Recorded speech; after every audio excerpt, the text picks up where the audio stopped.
Boa noite a todos os irmãos, que Deus abençoe cada um de nós nessa noite e que a apresentação da mensagem possa ir direto aos corações, que ela possa também despertar os nossos corações, assim como nós cantamos no hino Estai vós pronto, é uma pergunta que o hino faz para nós, e se nós não estivermos, vem uma outra mensagem seguinte, dizendo, desperta tu que dormes. Então, fica aqui dois conselhos para nós nessa noite.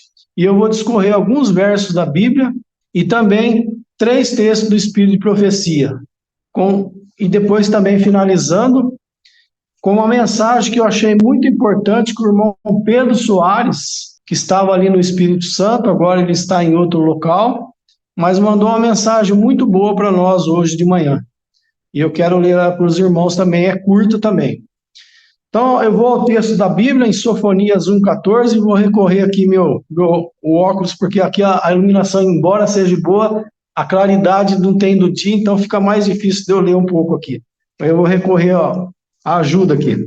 Diz aqui, então, Sofonias 1,14, o grande dia do Senhor está perto. Sim, está perto, e se apressa muito. Amarga é a voz do dia do Senhor, clamará ali o poderoso. Então, esse texto vem nos trazer à nossa mente os dias que nós estamos vivendo, né? Para nós, o dia está mais curto do que aqueles que ainda hão de ser alcançados depois do decreto dominical. Nós sabemos que o dia do Senhor está mais perto para nós do que para aqueles que hão de ser alcançados depois do decreto dominical. Então, temos visto aí nos últimos dias, as várias denominações estão muito longe da realidade com as mensagens solenes da obra final de expiação. E nós estamos, vamos dizer assim, usando uma palavra, até que eu não costumo usar, pelejando, para que as pessoas possam entender, com oração, com súplica, e as pessoas estão muito agarradas às igrejas, e também ao grande preconceito em analisar e se aprofundar nas mensagens. Texto Serviço Cristão que eu quero fazer menção, as Sofonias, que eu acabei de ler, diz para nós aqui, diz que o grande dia do Senhor está perto e se apressa muito. Tenhamos calçado os pés com os sapatos do Evangelho, prontos para marchar imediatamente à primeira ordem. Os membros da igreja devem se achar sempre prontos a entrar em ação, em obediência às ordens do Mestre. Onde quer que vejamos o trabalho a ser feito, devemos tomá-lo e fazê-lo olhando constantemente a Jesus. Se cada membro da igreja fosse um missionário vivo, diz que o evangelho seria rapidamente proclamado em todos os países e todos os povos, nações e línguas. Essa é a esperança que a irmã White tinha para o tempo dela. E também é a nossa esperança, mas aparentemente parece que fica muito difícil, né, alcançar todos os países, tribos, línguas e nações. Mas nós sabemos também que é um trabalho a ser feito com mais amplitude após o decreto dominical. Mas o recurso que nós temos hoje, ele é muito importante, que é o recurso digital. As mídias sociais têm feito essa mensagem chegar longe. Até há pouco eu estava falando no grupo da África, aconselhando os irmãos a se aprofundarem no conhecimento. Eu disse para eles, olha, essa mensagem que o irmão Mateus pregou sobre a parábola das 10 virgens, ela tem sido pregada em vários países, né? Se a gente for enumerar a quantidade de pessoas que estão nos grupos ouvindo essa mensagem, então ela está indo realmente a vários lugares, mas a gente sabe que ela vai se avolumar à medida que o tempo vai passando. Quero ler aqui então, em 2 Pedro 3,12, para darmos continuidade, diz aqui, aguardando e apressando-vos para a vinda do dia de Deus, em que os céus em fogo se desfarão e os elementos ardendo se difundirão. Então aqui vai se aguardar, a gente aguarda, mas fala aqui, e apressando-vos para a vinda, quer dizer, nós temos que fazer o trabalho de apressar. E mesmo assim, se fosse toda a nossa pressa para esse trabalho, assim mesmo ainda Deus falaria para nós ainda que vai abreviar a história. abreviar os dias, na verdade. Quero ainda ler a mesma página, dizendo aqui para nós, Serviço Cristão, estamos nos aproximando do fim da história terrestre. Temos perante nós uma grande obra, a finalizadora obra de dar a derradeira mensagem de advertência ao mundo pecaminoso. Então, todos nós aqui sabemos qual é essa derradeira obra final, né? Que muitas vezes a gente acha que é só a terceira mensagem angélica, que compreende a reforma de saúde, a justificação pela fé, o assinalamento, mas nós temos uma obra muito mais importante do que essa, que é a questão da obra final de expiação, com relação ao clamor da meia-noite, a parábola das 10 virgens propriamente dita. Diz aqui para nós ainda, fazei soar um alarme pela extensão e largura da terra. Grande, dizei ao povo que o dia do Senhor está perto e se apressa grandemente. Ninguém fique por advertir, ou seja, não fique sem advertir qualquer pessoa, por menos que ela entenda, mas é necessário falar, olha, estamos vivendo num dia muito solene e perigoso. E também, devido às calamidades que têm surgido nos últimos dias, as pessoas têm encarado isso como uma providência da natureza, como uma reclamação da natureza. Então, as pessoas levam por esse lado, e nós sabemos que está se avolumando cada vez mais a quantidade de calamidades, seja ela qual for. Nós estamos alerta quanto a esse acontecimento, mas nós vamos ver o que tem preparado para nós aqui, se realmente nós estamos alerta mesmo ou não. Diz aqui que ninguém poderíamos achar-nos no lugar das pobres almas que se encontram. Poderíamos haver sido colocados entre os bárbaros. Se nós estivéssemos nessa condição, será que nós seríamos alcançados por aqueles que viriam a pregar para nós?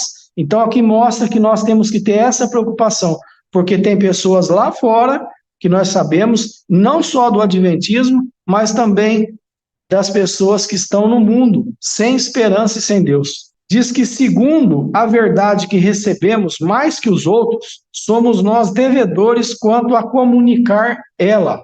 Quero ler ainda no livro de Romanos, aqui, para os irmãos, para darmos sequência. Romanos 13, verso 11. Diz aqui para nós, e isto digo, conhecendo o tempo, que já é hora de despertarmos do sono, porque a nossa salvação está agora mais perto de nós do que quando aceitamos a fé. Então nós temos irmãos aqui que aceitaram a fé há 40, há 50, há 60 anos atrás. E tem irmãos que aceitaram recentemente. Mas para quem já chegou ao conhecimento dessas verdades, cada um de nós estamos o quê? Mais perto do dia de Deus, da salvação. E para nós não é depois do decreto, nós sabemos que é antes do decreto. Na continuação aqui, indo para a página 80 do Serviço Cristão, diz aqui para nós que a obra está a finalizar-se rapidamente e por toda parte aumenta a impiedade. Temos pouco tempo, apenas para trabalhar. Despertemos da modorra espiritual, de uma letargia espiritual, e consagremos ao Senhor tudo o que temos e somos. Veja bem o que está falando aqui, tudo o que temos e somos. Seu espírito permanecerá com os verdadeiros missionários, proporcionando-lhes poder para o serviço.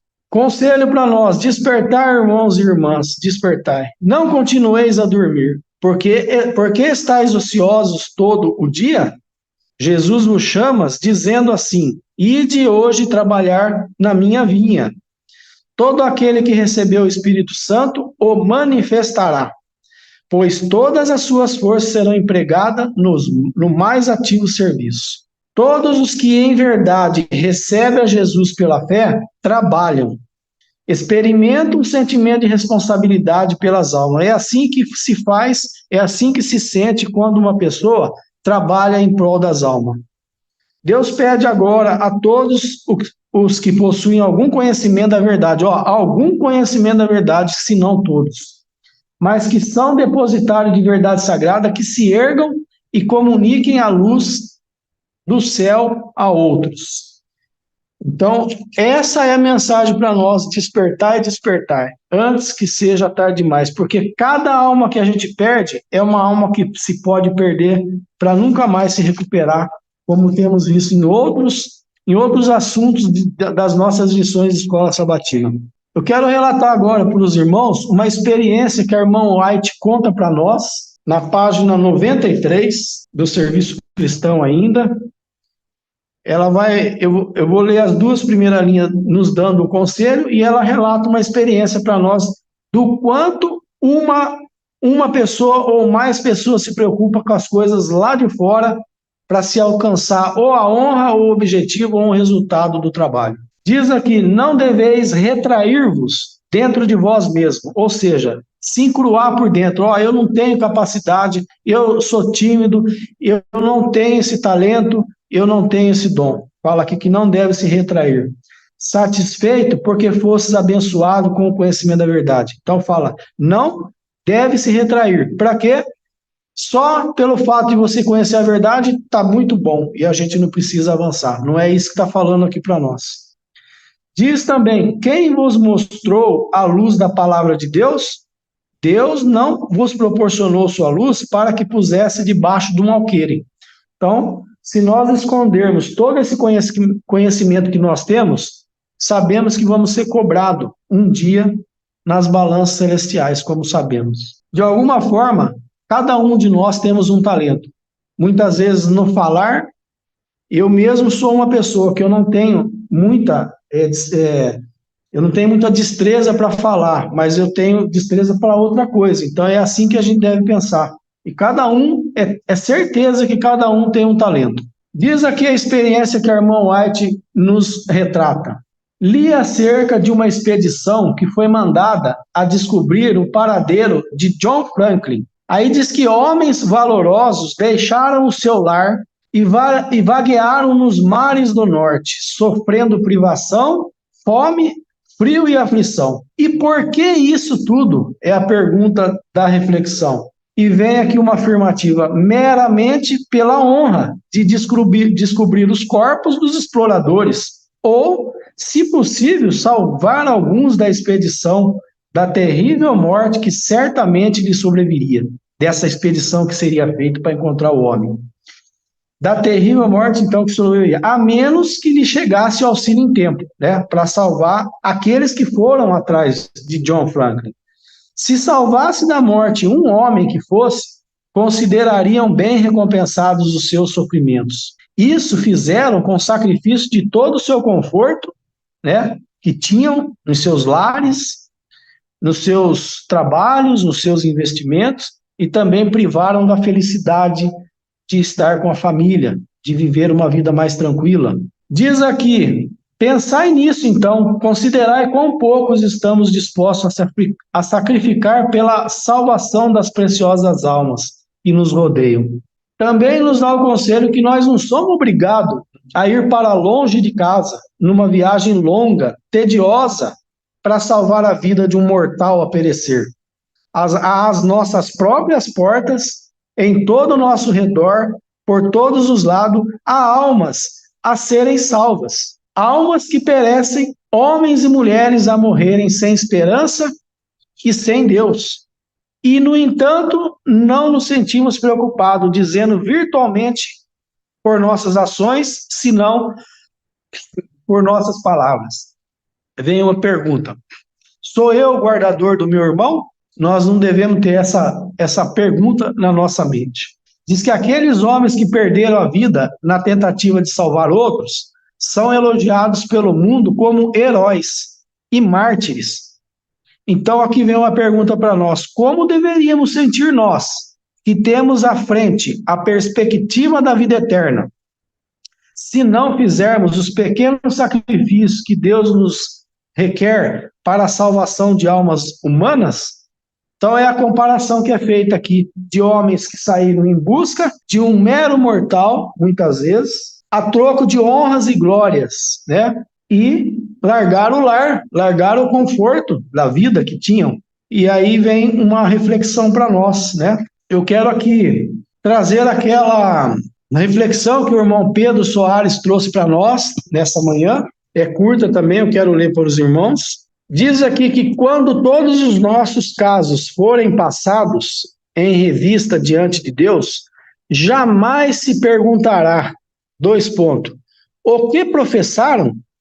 Mas a pergunta vai ser assim: o que vocês fizeram? Foram praticantes da palavra? Viveram somente para si? Ou se exercitaram nas obras de beneficência, nos atos de bondade, no amor, preferindo outros a si mesmo e a si mesmo se negando para serem uma bênção aos outros? Se o registro revelar que essa tem sido sua vida, que o caráter deles tem sido marcado pela ternura, renúncia e benevolência, diz que receberão a bendita certeza e bênção de Cristo. Muito bem, venham benditos de meu Pai, recebam como herança o reino que lhes foi preparado desde a criação do mundo. Então, essa reflexão está lá no Conselho sobre Mordomia, na página 90, e para nós finalizarmos a apresentação dessa mensagem, vou discorrer mais 6 linhas para concluirmos o estudo. Eu tenho aqui, no livro Testemunhos, no volume 2, página 283, as senhas que são dadas a cada um dos cristãos. Qual é essa senha? Diz que devemos atentar para essa senha, se não queremos que Satanás se nos adiante, tome conta de nós. Diz aqui, vigiai, orar e trabalhar. E qual é o remédio para essa senha, se ela não estiver sendo atendida? Se nós estivermos com uma dormência, que se nós estivermos no nosso conforto do nosso lar, diz aqui que o remédio infalível é fé, oração e trabalho. Então, são essas as recomendações que o Espírito de Profecia nos dá, trazendo para nós nessa mensagem dessa noite, mensagem de reflexão, de alerta, de despertamento, para que nós possamos, não só nós estarmos prontos, mas também aqueles que têm direito a conhecer essa mensagem por nós, seja perto, seja longe, seja em todas as circunstâncias e também além das mídias digitais que estão ao nosso alcance. Deus nos abençoe com essa mensagem nessa noite. Amém.